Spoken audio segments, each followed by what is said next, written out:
দীর্ঘ ৬ বছর মানসিক অসুস্থতার কারণে নিরুদ্দেশ ছিলেন হুগলির পান্ডুয়ার এক বৃদ্ধ। নাম স্বপন দত্ত, বয়স ৭৫ বছর।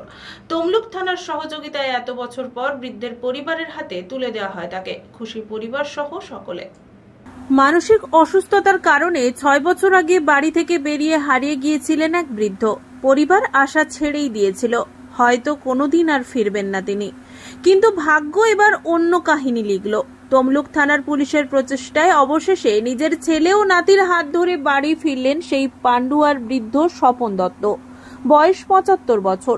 বৃদ্ধ স্বপনের জীবন একসময় বেশ সুখেই কেটেছে। হুগলির পান্ডুয়ার খান্নান এলাকার বাসিন্দা হলেও দীর্ঘদিন তিনি কলকাতার পিকনিক গার্ডেনের বাড়িতে স্ত্রী উমা এবং একমাত্র ছেলে বাপ্পাকে নিয়ে থাকতেন।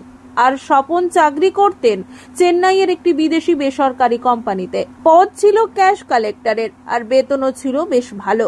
সংসার চলতো নিশ্চিন্তে। কিন্তু হঠাৎই কোম্পানিটি ভারত থেকে তার ব্যবসা গুটিয়ে নেয়। চাকরি হারান স্বপন দত্ত। সেই এক আঘাতেই ভেঙে পড়ে তার জীবন। আয় বন্ধ, সংসারের আর্থিক টানাপোড়েন, তার সঙ্গে মানসিক অবসাদ, সব মিলিয়ে ধীরে ধীরে তিনি স্মৃতিভ্রষ্ট হতে শুরু করেন। চিকিৎসকরা পরে জানিয়েছেন তিনি বাইপোলার ডিসঅর্ডারে ভুগছিলেন। চাকরি হারানোর পর সংসার চালানোর দায় হয়ে পড়ে। বাধ্য হয়ে পিকনিক গার্ডেনের বাড়ি ছেড়ে স্ত্রী সন্তানকে নিয়ে আশ্রয় নিতে হয় পান্ডুয়ার খান্নান এলাকার শ্বশুর বাড়িতে। সেখানেই শুরু হয় চিকিৎসা। কিন্তু মনস্থির থাকেনি স্বপনের। বারবার পিকনিক গার্ডেনের বাড়ি টান টের পেয়েছেন তিনি। তাই কাউকে না জানিয়ে 2019 সালে আগস্ট মাসের প্রথম দিকে কলকাতার উদ্দেশ্যে রওনা দিলেও মানসিক অবস্থা ঠিক না থাকায় তিনি নিখোঁজ হয়ে যান। দিন দুয়েক পরে কসবা থানা এলাকায় তার এক আত্মীয় তাকে দেখতে পান এবং তার ছেলেকে ফোনের মাধ্যমে বিষয়টি জানানো হয়। সেখানে দিন কয়েক কাটানোর পর ফের নিখোঁজ হয়ে যান তিনি। পরিবার অনেক খুঁজেও কোনো হদিশ পায়নি। শেষমেশ কসবা থানায় নিখোঁজ ডায়েরি দায়ের করেন পরিবারের লোকেরা, কিন্তু তবুও কোনো খোঁজ মেলেনি। বছর কেটে যায়, 1, 2, 3 করে 6টি বছর। পরিবারের ধারণা হয়তো তিনি আর বেঁচে নেই।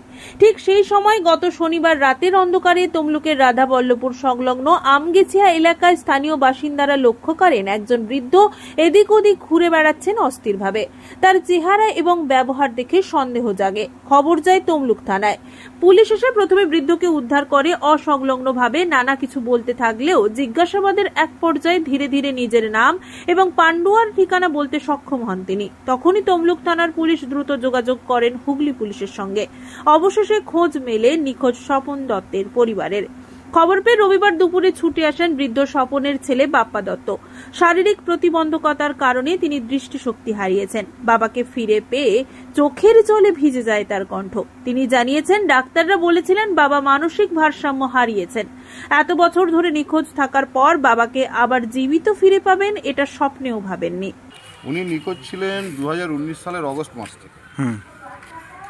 আজ বিগত 6 বছর হয়ে গেল। তো আজকে আমি ওনাকে ফিরে পেলাম। আমার বাবা স্বপন দত্ত, তমলুক থানার সহযোগিতা আজকে আমি আমার বাবাকে ফিরে পেলাম। উনি কি করতেন আগে? উনি যখন ভালো ছিলেন তখন উনি একটা প্রাইভেট ফার্মে কাজ করতেন। পরবর্তীকালে ওনার মানে একটু মেন্টালি প্রবলেম দেখা দেয়, একটু মেন্টালি অ্যাবস্ট্রাক্টেড হয়ে যান উনি। পরে চেন্নাই থেকে আবার কলকাতায় আসেন, এসে আর কোনো কাজ টাজ করতেন না। কিছু বিষয় সম্পত্তি ছিল, এই বিষয়ভোগী হয়েছিলেন উনি। দিয়ে ডাক্তার দেখালাম, ডাক্তার বললো যে এনার ব্রেনের নার্ভ শুকিয়ে যাচ্ছে। তো ডাক্তারবাবুকে আমি তখন বললাম যে ডাক্তারবাবু সলিউশন, ডাক্তারবাবু বললে সলিউশন কিছু নেই, মেডিসিন দিতে হবে, যেটুকুনি ড্যামেজ হয়ে গেছে বাকিটা যাতে না হয় তার ব্যবস্থা করতে হবে। আমি ডাক্তারবাবুকে বললাম যে ডাক্তারবাবু এই রোগটার নাম কি? ডাক্তারবাবু বললেন যে এটার নাম বাইপোলার। আমি বলছি এর সিমটম? বলছে সিমটম মানে কোথাও ধরুন কোনো জিনিস রাখলো, ক্ষণিকের মধ্যেই ভুলে যাবে। হঠাৎ করে ভুলে যাওয়া। হয়তো এখান থেকে হয়তো 5 মিনিট কোথাও হেঁটে গেল, যে রাস্তা কোন দিকে সেটাও ভুলে যাবে, কোনটা দিয়ে এসেছি, কোথায় যাবো। কোথা থেকে নিখোঁজ হয়ে গেছিল? ইনি নিখোঁজ হয়েছিলেন, ইনি প্রথমে পান্ডুয়ায় আমি থাকতাম। তো আমার ওখান থেকে ইনি চলে যান আমাদের পুরনো বাড়ি কলকাতা। তো আমি এখানে খোঁজ খবর করতে করতে হঠাৎ কাকার একদিন ফোন এলো। আমি কাকাকেও ফোন করেছিলাম যে এরকম বাবা নিখোঁজ হয়ে গেছে কদিন। দিয়ে 4-5 দিন পরে কাকা ফোন করলো, বলে এই পাওয়া গেছে এখানে। পাওয়া গেছে এখানে। তো আমি বললাম যে তাহলে কোথায় আছে? বলছে আমার কাছেই আছে, এখানে চলে এসছে আর। তো ওখানে ছিল সপ্তাহখানেক, মানে সপ্তাহখানেক কি দিন 10 ছিল, ভালোই ছিল। দিয়ে ওখান থেকে হঠাৎ একদিন উনি নিখোঁজ হয়ে যান। দিয়ে আমাদের তো ওখানে অনেক আত্মীয় স্বজন ছিল, তো আমি বললাম যে তাহলে প্রত্যেকের ঘর বাড়িতে একটু খোঁজ খবর নিন।